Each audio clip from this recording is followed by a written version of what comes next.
Ratusan sopir dan buruh transportasi dari berbagai organisasi pengemudi akan menggelar aksi nasional di Jakarta pada Selasa 2 Juli 2025.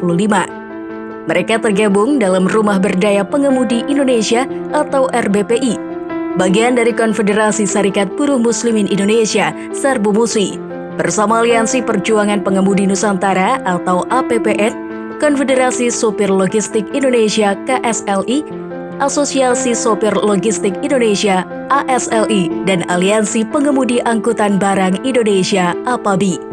Aksi ini digelar sebagai respons terhadap rencana kebijakan Zero Odol yang dinilai tidak menyentuh akar persoalan dan justru menjadikan sopir sebagai pihak yang paling dirugikan. Aksi akan melibatkan konvoi 300 armada yang akan bergerak dari Kramat Raya menuju Kementerian Perhubungan.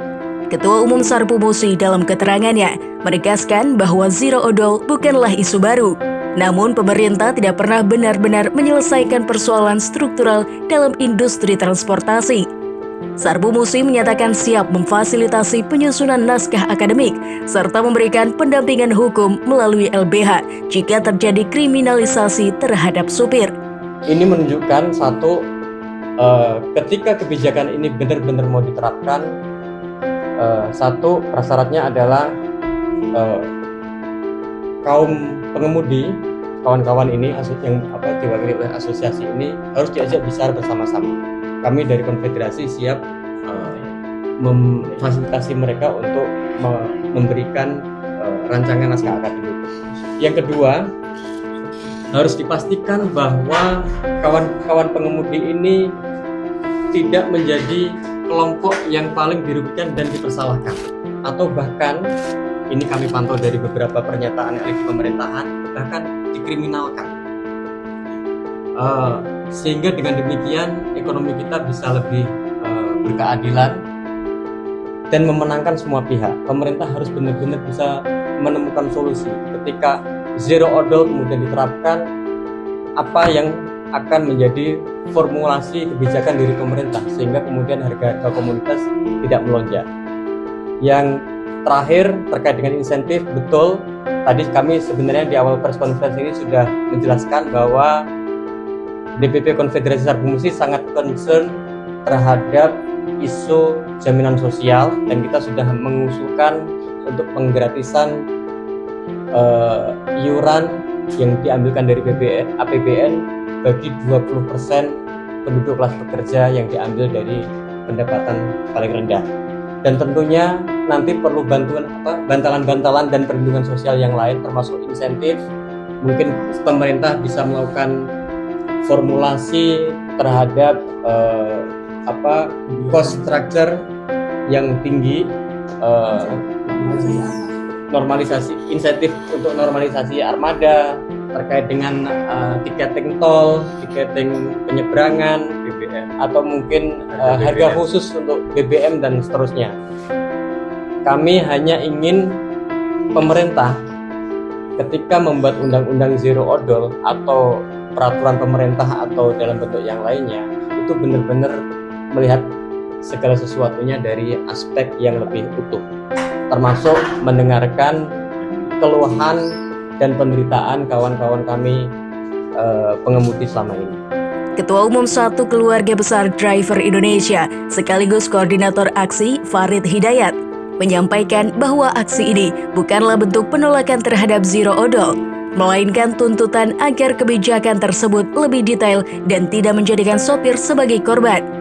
Ia menyoroti berbagai beban yang ditanggung sopir, mulai dari akomodasi, sistem borongan muatan, hingga pungutan liar di lapangan.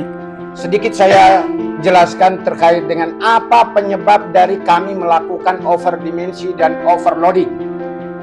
Mungkin bahasa kami sopir yang tidak paham dengan bahasa Inggris, overloading dan overdimensi itu muatan yang berat, atau yang overdimensi itu truk yang panjang dan lebar juga tinggi. Penyebab dari itu semua bahwasannya beberapa tahun silam Indonesia dalam hal ini ukuran dimensi truk waktu itu untuk kapasitas golongan truk Fuso engkel itu hanya 5 meter 80 cm. Setelah pemerintah memberikan kebebasan impor truk dari Singapura build up yang bekas itu, yang kami anggap pemerintah mengimpor itu barang bekas dari Singapura ke Indonesia, sama aja Indonesia ini seperti negara sampah. Setelah truk build up itu masuk ke negara Indonesia bekas dari Singapura, terjadilah persaingan kerja di lapangan. Para produsen, para pemilik barang, para pemilik pabrik yang mengirim barangnya itu akhirnya jauh lebih memilih mobil build up yang lebih besar dan lebih panjang dan tonasenya lebih besar dari luar negeri.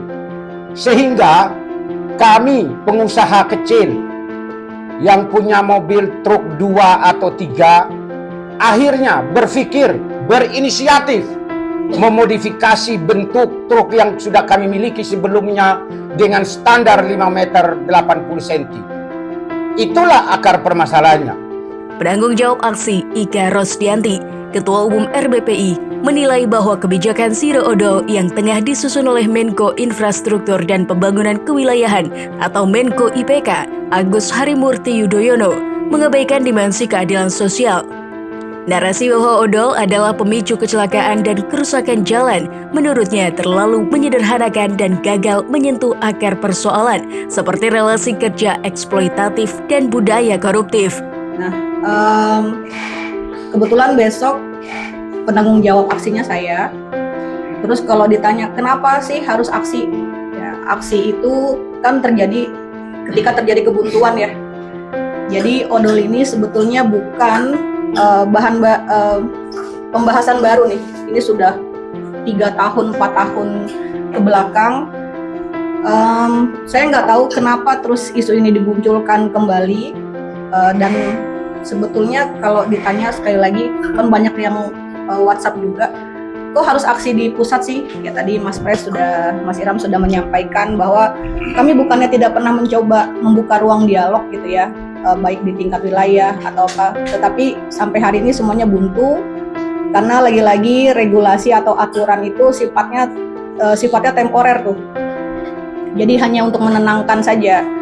Pada kenyataannya di lapangan penindakan-penindakan itu tetap terjadi. Gitu. Dan kenapa harus aksi di pusat? Ya pemerintah kita hari ini tuh harus diganggu menurut saya. Kalau nggak diganggu, mereka nggak mau dengar, mereka nggak mau lihat. Kondisi Indonesia saat ini sedang tidak baik-baik saja. Begitu juga dengan teman-teman sopir. Besok yang hadir itu tidak cuma dari Jabodetabek, tapi juga dari Sumatera, bahkan ada yang dari Kalimantan. Dengan modal sendiri, dari Bima, dengan modal sendiri.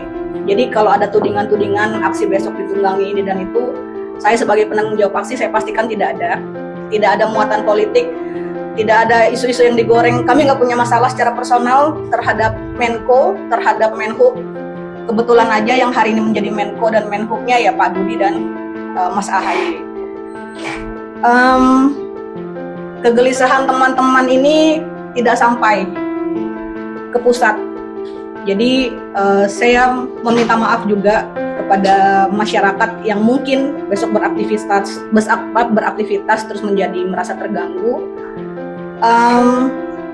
Semoga masyarakat luas juga bisa paham kegelisahan kami, dan ini masalah odol ini bukan masalah sopir logistik aja, tapi masalah bangsa ya, karena terus rentetannya itu kan banyak. Aksi ini sekaligus menjadi seruan kepada pemerintah, khususnya pembantu Presiden Prabowo Subianto, agar tidak mengorbankan supir dalam penyusunan kebijakan. Justru wacana Zero Odol seharusnya menjadi momentum pembenahan menyeluruh ekosistem transportasi nasional secara adil dan manusiawi.